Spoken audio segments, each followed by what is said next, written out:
औज़ुबिल्लाहिमिनश्शैतानिर्रजीम बिस्मिल्लाहिर्रहमानिर्रहीम अस्सलातु वस्सलामु अलैका या रसूलल्लाह अस्सलातु वस्सलामु अलैका या हबीबल्लाह अस्सलातु वस्सलामु अलैका या नबी अल्लाह रब्बि ज़िदनी इल्मा रब्बि ज़िदनी इल्मा रब्बि ज़िदनी इल्मा या अलीमु या अल्लाह या अलीमु या अल्लाह या अलीमु या अल्लाह अल्लाहुम्मा सल्लि अला सय्यिदिना व मौलाना मुहम्मदिन व आलिहि वसहबिहि वसल्लम। तमाम बच्चों को खुशामदीद, अस्सलामु अलैकुम। I am professor Chaudhary Tanveer Ahmed, principal Tanveer academy of commerce, Garhi shop, Lahore, Pakistan. उम्मीद है बेटा आप लोग सब खैरियत से होंगे और अल्लाह करीम से हम लोग सब दुआ गो हैं कि अल्लाह करीम आपको, आपके तमाम अहले खाना को, खुसूसी तौर पर हम सब के वालिदैन को हर किस्म की मुसीबत से, आफत से और बीमारियों से महफूज फरमाए और अल्लाह करीम हमें नबी पाक सल्लल्लाहु अलैहि वसल्लम से और उनकी आले पाक से लामहदूद मोहब्बत और गैर मशरूत वफ़ादारी अता फरमाए। इस नेक दुआ के साथ आज की क्लास का आगाज़ करते हैं।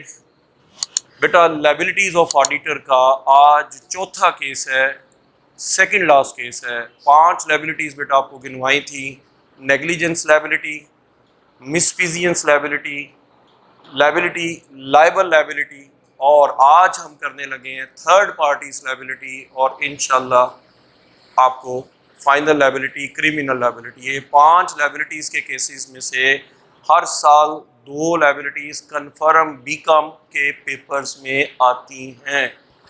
तो अगर तो बेटा किसी ने अपने 20 नंबर कवर करने हैं 100%, तो बेटा ये वीडियो जो है बहुत शॉर्ट बनाऊंगा, आपका टाइम सेव करूंगा, टू दी पॉइंट बात करूंगा, मैक्सिमम से मैक्सिमम पॉसिबल अच्छा मटेरियल आपके लिए लिखूंगा और आप लोग वीडियो से अगर एंड तक जुड़े रहेंगे तो आपको ये फोर्थ लायबिलिटी जो है, liability for third party, liability to third party, इंशाल्लाह आपको ना सिर्फ समझ आ जाएगी बल्कि आप लिखने के काबिल भी हो जाएंगे। आइए अपनी वीडियो का आगाज करते हैं। Liabilities of an auditor, third parties liability, and that is the fourth type of liability of the auditor.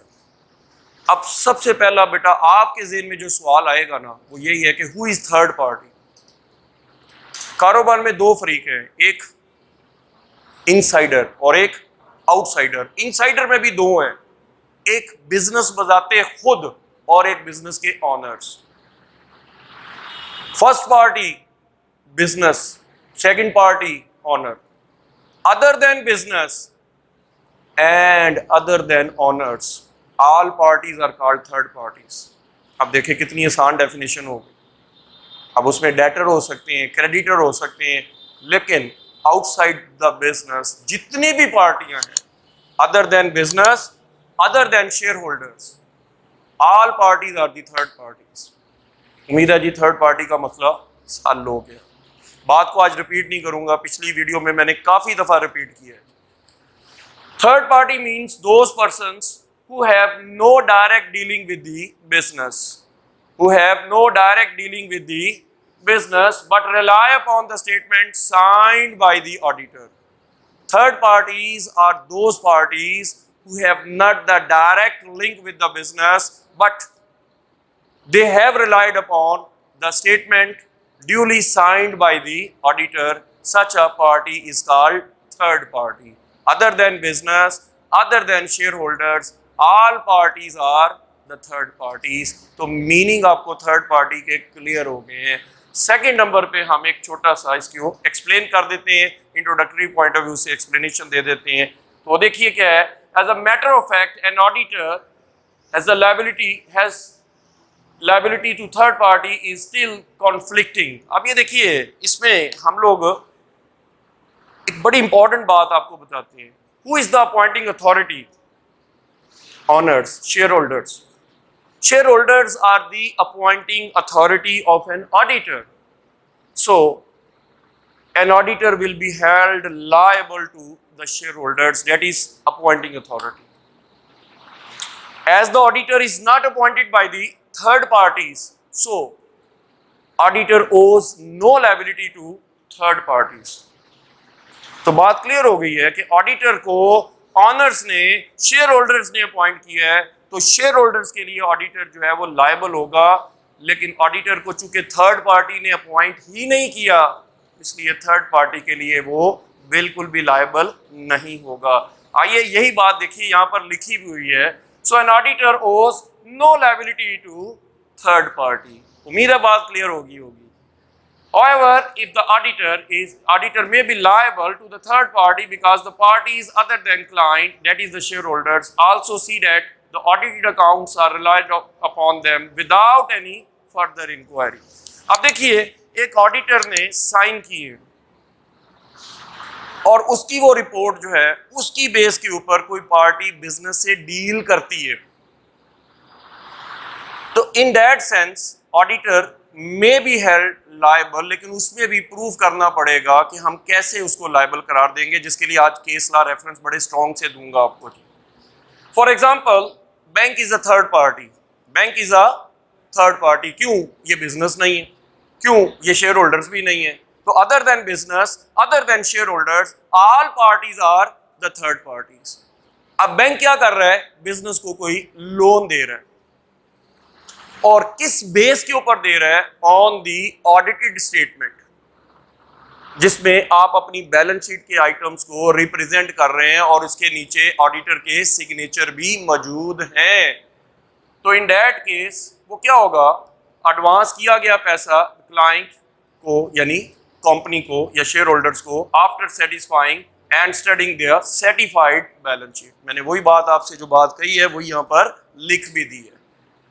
Case law से ये बात समझ में आएगी कि ऑडिटर लायबल होता है या नहीं होता। देखिए, the third party holds an auditor liable for fraud. अब कैसे करेगा फ्रॉड को साबित? जिसके लिए बकायदा हम डेयरी वर्सेस पीक का केस देखेंगे। 1889 का केस है, वो आपको बताऊंगा कि ऑडिटर कैसे लायबल होगा। It was held that the auditor may be held liable to third party. वो कौन से केसेस हैं? ये चार बातें हैं जो डेयरी एंड पीक के अंदर ज्यूरी ने फैसला दिया था। वो चार बातें कौन सी हैं? एक अनट्रू स्टेटमेंट है। एक क्या है जी? अनट्रू स्टेटमेंट है। The statement made by the auditor was materially not true और दैट इज अनट्रू। कि जो स्टेटमेंट दी है वो फैक्ट्स के साथ रिलेट नहीं करती। Known to the auditor. अच्छा, ऑडिटर को पता भी है कि ये स्टेटमेंट जो है वो फैक्ट्स पर मबनी नहीं है। तो it is also the second condition के दो क्या है जी? द ऑडिटर न्यू, ऑडिटर बिल्कुल जानता था किसको? That the statement was untrue. पहला अनट्रू स्टेटमेंट दी, और दूसरा ऑडिटर वो अनट्रू स्टेटमेंट को जानता भी था। अब तीसरी बात, इंटेंशन टू एक्ट, कि ऑडिटर ने बकायदा सिग्नेचर किए और लोगों को, थर्ड पार्टीज को मजबूर किया कि वो इनको बिजनेस के साथ डीलिंग पे लेकर आए।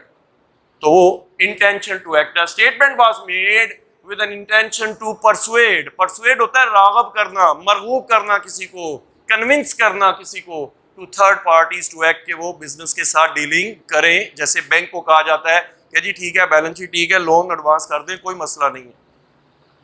एक्टिंग एंड सफरिंग, अब वो एक्ट कर रहा है। देखिए, हर पॉइंट का अगले पॉइंट से ताल्लुक बन रहा है। पहला, स्टेटमेंट वाज अनट्रू।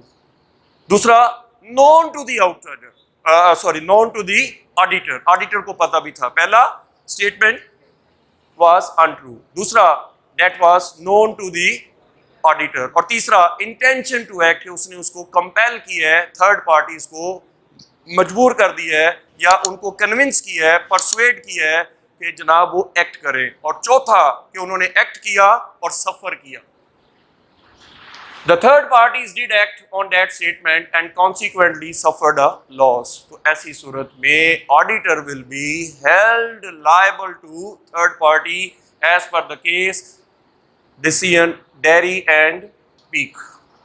1889 का केस है। उम्मीद है पहला केस समझ में आ गया। एग्जांपल दे रहा हूँ, over statement of prospectus figures in the sale of shares. आप अपना शेयर बेचना चाहते हैं तो आपने बढ़ा चढ़ाकर जो है वो अपने एसेट्स के फिगर्स को शो किया है और लायबिलिटीज को या दिखाया ही नहीं है या लायबिलिटीज को अंडरस्टेट किया है। तो ऐसी सूरत में auditor will be held liable हो सकता है in the light of the case reference that is Derry and Peek. दूसरा केस लॉ रेफरेंस दे रहा हूं सर आपको, Ultramares Corporation versus Touche Niven and Company. Ultramares Corporation versus Touche Niven and Company 1921 का case है, 1921 का case है। इस केस के फैक्ट्स क्या थे? अब फैक्ट्स ऑफ द केस क्या है? लेंडर कौन होता है? पैसे देने वाला। Advance money to Fred Stern and company, Fred Stern and company को उसने क्या किए? पैसे दिए by relying on the balance sheet, उस बैलेंस शीट के ऊपर ट्रस्ट करते हुए जो उसको प्रोवाइड की गई, जिसके ऊपर ऑडिटर के सिग्नेचर थे। हाँ जी, that was certified by the auditor, जिसको ऑडिटर ने अपने सर्टिफाई किया अपने सिग्नेचर्स के साथ। The balance sheet showed net worth with over statement of assets, इससे एसेट्स क्या हो गए? ओवरस्टेट हो गए, और उसमें कुछ लायबिलिटीज को ओमिट करके, ना दिखा के, ये जनाब उसने ऑडिटर ने कमाल दिखाया था यहाँ पर। प्लेंटिफली, प्लेंटिफ कौन है? इस्तगासा मुकदमा दायर करने वाला। तो auditor had furnished round about 32 copies of their report, उसकी कोई रिपोर्ट की कितनी कॉपियां बना दी? 32 कॉपियां। एंड दे वर सर्कुलेटेड, वो सर्कुलेट भी हो गई ऑफ देयर रिपोर्ट, उसकी रिपोर्ट के साथ। Even they were well aware of the facts, auditors जानते थे कि ये सारा कुछ इसमें गलत मलत है, लेकिन उन्होंने थर्ड पार्टीज को डायरेक्टली अट्रैक्ट नहीं किया था। तो लिहाजा कोर्ट का डिसीजन आ गया, वर्डिक्ट ऑफ द कोर्ट आ गया। क्या आया? दिस केस वाज कॉम्प्रोमाइज, इस पे कॉम्प्रोमाइज हो गया। किस बेस पे? कि ऑडिटर को कहा गया भाई ये क्यों किया? उन्होंने कहा I don't know why these copies were made and I don't know that these copies were presented for the bank और द थर्ड पार्टीज का। तो ये तो मुझे पता ही नहीं है कि थर्ड पार्टी को, थर्ड पार्टी मुझे कैसे लायबल करार दे सकती है? मैंने तो उनके लिए बनाई नहीं है, मैंने तो कंपनी के लिए बनाई है, जैसे मुझसे डिमांड किया जा रहा है। अब ज्यूरी ने क्या फैसला दिया? इन द एब्सेंस ऑफ, ये देखिए स्पेशली इसमें मैंने पार्टी का रेफरेंस भी शो किया है। So the court realise that it would be quite wrong, ये तो गलत होगा। किसके लिए? To shift the liability towards the auditor. उन्होंने कहा जी ठीक है, अगर आपने थर्ड पार्टीज के लिए ये रिपोर्ट तैयार नहीं की है, ये सर्कुलेशन थर्ड पार्टीज के लिए नहीं की है, so auditor owed no liability to third party. बातों की बात, एक बात, as the auditor is appointed by the shareholders, so the auditor will be held liable to shareholders. As the auditor is not appointed by the third parties, so the auditor owed no liability to third parties. However, if the auditor had the attempt for the third parties and the third parties and the auditor are direct in a case, so the auditor may be held liable to the third parties. Otherwise, auditor has no liability for the third parties.